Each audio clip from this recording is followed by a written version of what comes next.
Bonjour du lundi. Alors aujourd'hui, moi j'aimerais parler des infections sexuellement transmissibles. Donc j'ai été faire des petites recherches.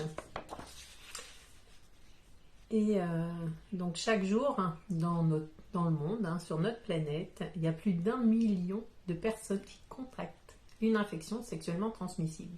Donc c'est pas anodin.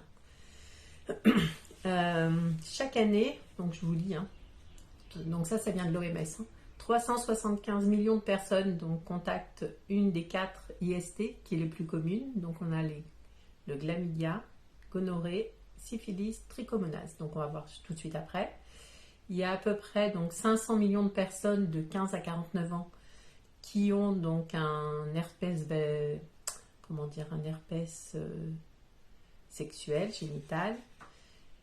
Le papillomavirus, donc HPV, c'est à peu près 311 000 décès dus au cancer du col de l'utérus. Donc là, par contre, c'est énorme. Après, donc, près d'1 million de femmes enceintes sont infectées par la syphilis en 2016, ce qui fait qu'il y a 350 000 grossesses qui n'arrivent pas à terme à cause de la syphilis.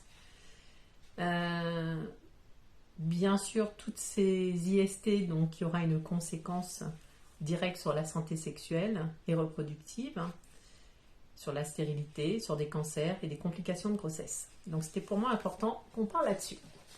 Alors, on pourrait effectivement donc les voir toutes. 8.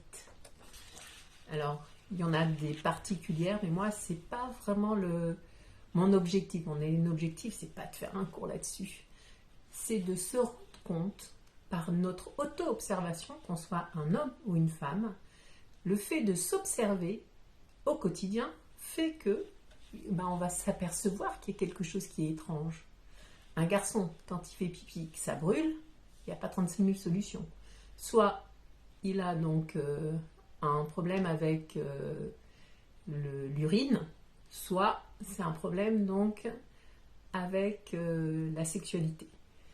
Et en fait, donc ça peut être ce qu'on appelle la gonocoque ou vulgairement ce qu'on appelle la chaude-pisse, quand on fait pipi et que ça brûle.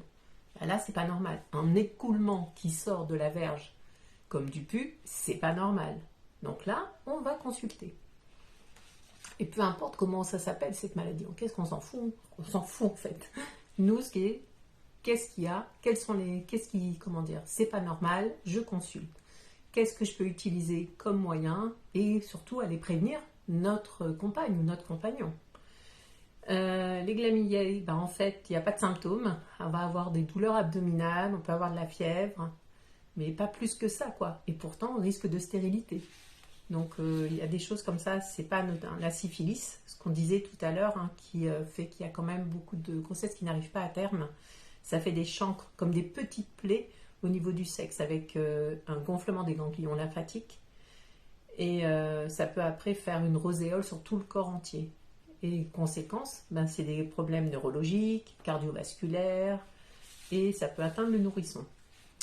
Le papillomavirus, alors, c'est des petites verrues qu'on appelle des condylomes, et c'est ça qui peut créer ce qu'on appelle donc le cancer du col de l'utérus. Donc il y a plus, je crois, je peux me tromper, plus de 200 papillomavirus, et en fait, il n'y en a que quelques-uns qui peuvent créer le cancer du col de l'utérus. Alors là aussi, il y a plein d'études qui sont faites, controversées. Moi, j'ai vu donc une gynéco donc à la clinique d'Urieux au Tampon, à La Réunion, qui m'a dit que des études montraient que le papillomavirus pouvait être attrapé par contact manuel, d'où l'importance de toujours se laver les mains. Et là aussi, si on se rend compte qu'il y a une diminution au niveau des statistiques, est-ce qu'on peut se dire c'est parce que il y a moins de contamination, ou c'est parce que les gens depuis 2 ans se lavent régulièrement les mains, et là on peut dire merci au Covid, quoi. Pareil pour les grippes.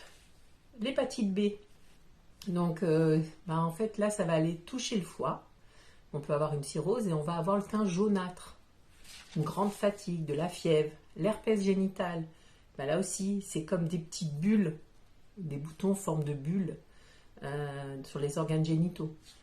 Et bien le dernier, donc le comment dire, le VIH, virus d'immunodéficience humaine, qui peut donc donner le sida. Donc ça, c'est ceux qui sont les plus courants. Ça s'attrape par n'importe quelle pratique sexuelle. Moi, je retourne là-dessus. C'est l'auto-observation. Observez-vous. Il y a quelque chose qui n'est pas normal. Un écoulement, une odeur, ça brûle, des boutons. On ne va pas aller chercher ce que c'est. On va voir un médecin et on contacte et on voit notre compagnon.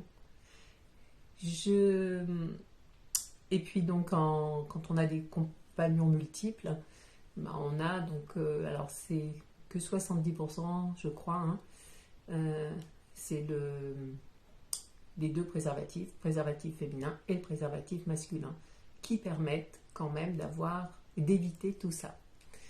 Voilà, donc moi je continue par rapport à cette observation. Observez-vous vraiment. Prenez le temps de regarder si ça brûle, si ça pique, s'il y a des boutons, s'il n'y a pas de boutons. Parce que ça peut vraiment avoir des conséquences pour vous, pour votre compagne ou compagnon et sur un éventuel bébé. Je vous fais des gros bisous et je vous dis à la semaine prochaine.